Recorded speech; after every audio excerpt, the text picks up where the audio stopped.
নমস্কাৰ চাবলৈ আৰম্ভ কৰিছে আসাম বিনাছ ইউটিউব চেনেল আৰু এই মুহূৰ্তত দিব লৈছো সন্ধিয়াৰ কেইবাটাও গুৰুত্বপূৰ্ণ খবৰ আৰু এনে ধৰণৰ খবৰ নিতৌ চাই থাকিবলৈ চেনেলটো সাবস্ক্ৰাইব কৰি ভিডিঅ'টোত এটা লাইক কৰি দিব লৈছো সন্ধিয়াৰ প্ৰথমটো খবৰ নগাঁৱৰ ঢাকাপট্টিৰ নতুন নাম হ'ব ৰূপকোঁৱৰ চক জিলা আয়ুক্ত দেৱাশীষ শৰ্মাই কৰিছে এই ঘোষণা মুখ্যমন্ত্ৰী নিৰ্দেশৰ পিছতে সলনি হ'ব নগাঁৱৰ ঢাকাপট্টিৰ নাম দিব লৈছো আন এটা খবৰ সন্দেহজনক লোকক ঘেৰি ধৰিলে খিলঞ্জীয়াই গোপনে নিৰ্মাণ কৰিছিল মছজিদ সন্দেহজনক নাগৰিকক লৈ সৃষ্টি হ'ল হুলস্থুলীয়া পৰিস্থিতিৰ গোপনে ডিগবৈত নিৰ্মাণ কৰিছিল এটা মছজিদ মাত্ৰ কেইটামান বছৰৰ ভিতৰতে ডিগবৈ নৱজ্যোতি গাঁৱৰ মাটি দখল কৰিছে বেদখলকাৰীয়ে ইছলাম ধৰ্ম প্ৰচাৰ চলোৱাৰ অভিযোগ উত্থাপন হৈছে স্থানীয় ৰাইজে ছজনকৈ সন্দেহযুক্ত লোকক গতাই দিলে আৰক্ষীক ইতিমধ্যে ঘৰে ঘৰে গৈ ধমক দিলে খিলঞ্জীয়াই দিব লৈছো আন এটা খবৰ অসমত উচ্ছেদ হ'বই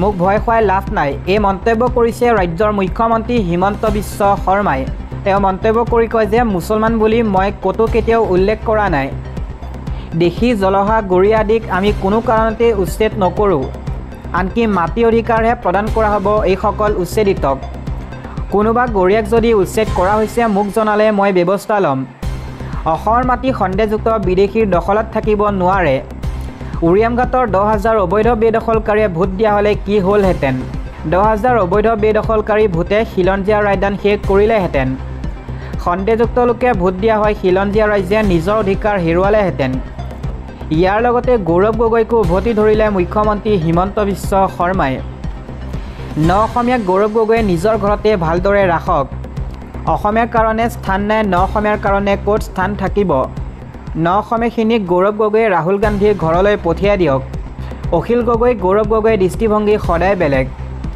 অসমৰ ভূমি কোনো কাৰণতে সন্দেহযুক্ত বিদেশীৰ দখলত থাকিব নোৱাৰিব অসমীয়া জাতি মাটি ভেটি সকলো হেৰুৱাইছোঁ এছাম তথাকথিত নেতাই ৰাজনৈতিক অংকৰ বাবে ৰাজ্যক বিপথে পৰিচালিত কৰিছে লুৰিণজ্যোতি গগৈৰ দৰে মানুহে নিজকে অসমীয়া বুলি ক'বলৈ লাজ পাবলৈ লাগে অসমৰ কথা আৰু কামেৰে সকলোকে প্ৰত্যুত্তৰ দিব আহিছোঁ অসম আন্দোলনৰ পাছত কোনোৱে সাহস নকৰা কাম এটি হ'বলৈ ধৰিছে ধন্যবাদ নিদিলেও বাধা নিদিব অন্যথা ৰাইজৰে অভিশাপ পাব কংগ্ৰেছৰ ওচৰত আত্মসমৰ্পণ কৰিছে লুৰিণজ্যোতি গগৈয়ে ধন্যবাদ দিব নোৱাৰে নালাগে কিন্তু সমালোচনাও নকৰিব জাতিৰ বাবে হৈ থকা ভাল কামৰ মাজত লুৰিণজ্যোতি গগৈ নোসোমাব এনেদৰে সকিয়নি প্ৰদান কৰিছে মুখ্যমন্ত্ৰী হিমন্ত বিশ্ব শৰ্মাই দিব লৈছো আন এটা গুৰুত্বপূৰ্ণ খবৰ 10 বছৰৰ পিছত অসমীয়া জাতি ম্যাদ ধৰি ৰাখিব এখন যুঁজ হ'ব চৰকাৰৰ বিৰুদ্ধে ভাৰতবৰ্ষ 1 নম্বৰ বাংলাদেশী ৰক্ষক হৈছে হিমন্ত বিশ্ব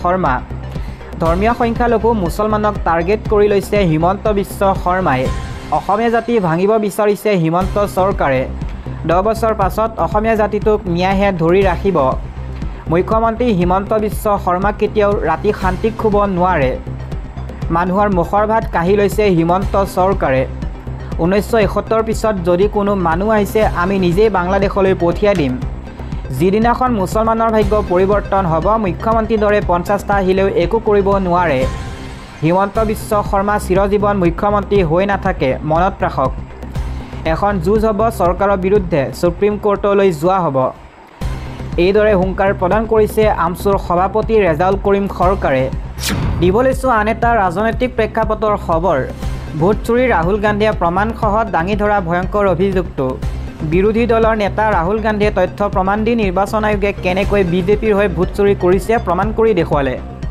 নিৰ্বাচন আয়োগে পালমৰা মন্তব্য দি ৰাহুল গান্ধীৰ অভিযোগ অস্বীকাৰ কৰা সলনি তেওঁ দিয়া প্ৰতিটো প্ৰমাণ মিছা বুলি প্ৰমাণ কৰি দেখুৱাব পাৰিব লাগিছিল তাৰ পৰিৱৰ্তে তেওঁলোকে ৰাহুল গান্ধীকে তেওঁ কোৱা কথাবোৰৰ বাবে শপতনামা দিয়াৰ কথা কৈছে ৰাহুল গান্ধী নহয় নিৰ্বাচন আয়োগেহে কাঠগাৰত সোমাব লাগে নিজক দোষমুক্ত কৰাৰ কাৰণে প্ৰকৃত ক্ষেত্ৰটো কি প্ৰকৃত ক্ষেত্ৰটো হ'ল বিজেপিয়ে নিৰ্বাচন আয়োগৰ সহায়ত বিভিন্ন কৌশল কৰি সামগ্ৰিকভাৱে নিৰ্বাচন প্ৰক্ৰিয়াটো নিজৰ নিয়ন্ত্ৰণলৈ আনি স্থায়ীভাৱে ক্ষমতাত থাকিব বিচাৰিছে আজি কেইদিনমান আগতে বিহাৰ পাটনাত অনুষ্ঠিত হোৱা ভাৰত জোড়ো অভিযানৰ তৃতীয় বাৰ্ষিক অভিৱৰ্তনত নিৰ্বাচনী আয়োগৰ জালিয়াতিৰ এটা নতুন সংজ্ঞা আৰু উপমাৰ কথা শুনিলোঁ তেওঁলোকে ত্ৰিশূলৰ উপমাৰে গোটেই পৰিস্থিতিটো ব্যাখ্যা কৰিছে এই ত্ৰিশূলক আমি স্থান কাল পাত্ৰ বুলিও ব্যাখ্যা কৰিব পাৰোঁ স্থান সমষ্টি পুনৰ নিৰ্ধাৰণ কাল এক দেশ এক নিৰ্বাচন পাত্ৰ ভোটাৰ তালিকা সংশোধন এক সমষ্টি পুনৰ নিৰ্ধাৰণৰ ব্যৱস্থা সাংবিধানিক এটা নিৰ্দিষ্ট সময়ৰ মূৰে মূৰে জনসংখ্যা আৰু অন্যান্য কথা বিবেচনা কৰি সমষ্টি পুনৰ নিৰ্ধাৰণ কৰা হয়,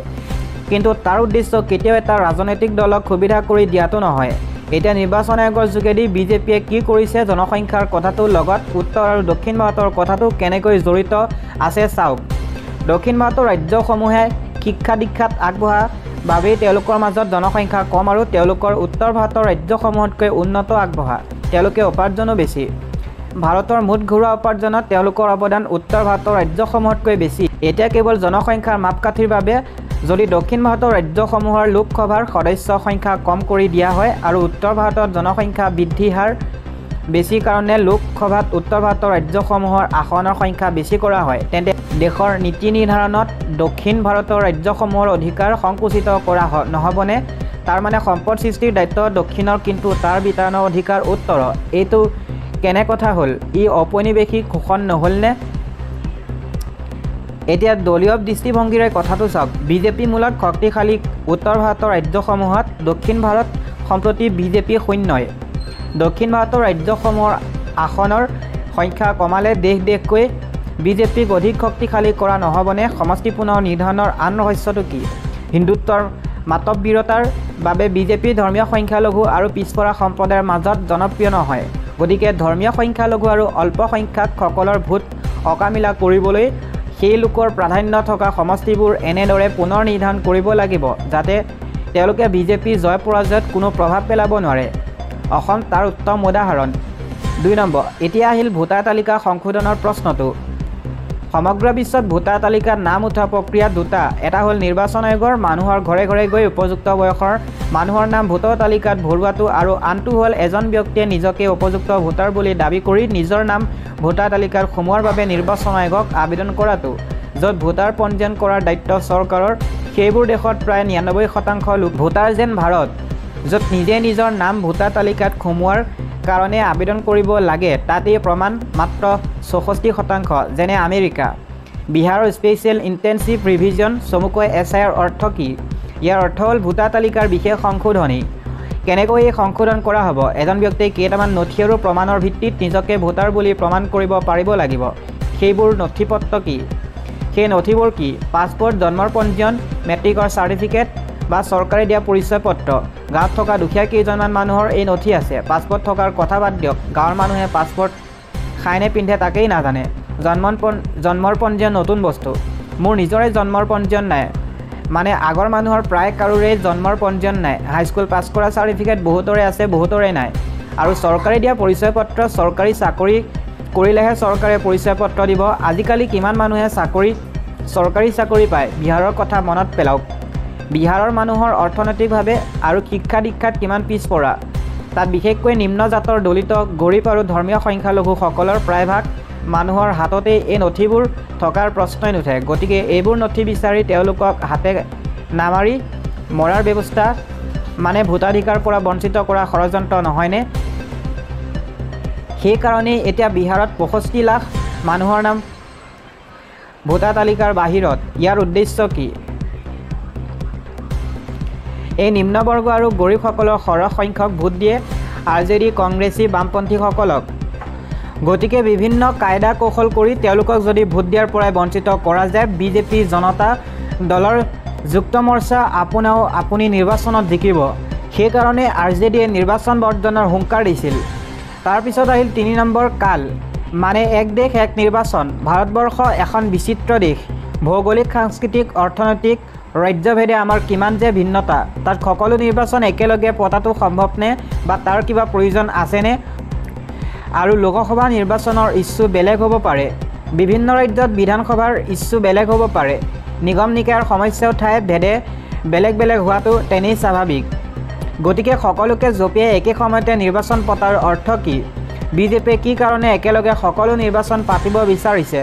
বিজেপি হাৱাত নিৰ্বাচন জিকা পাৰ্টি। আচ্ছা দিনৰ হাৱা, পুলৱামাৰ হাৱা, মোদী হয়তো মুমকিন হাই হাৱা, ইছবাৰ শাৰদ পাৱাৰৰ হাৱা। বাস্তৱত একো নাই, কেৱল ভোট কিনাৰ আৰু হাৱা। কিন্তু বাৰে বাৰে হাৱা অনাটো ইমান সহজ নহয়।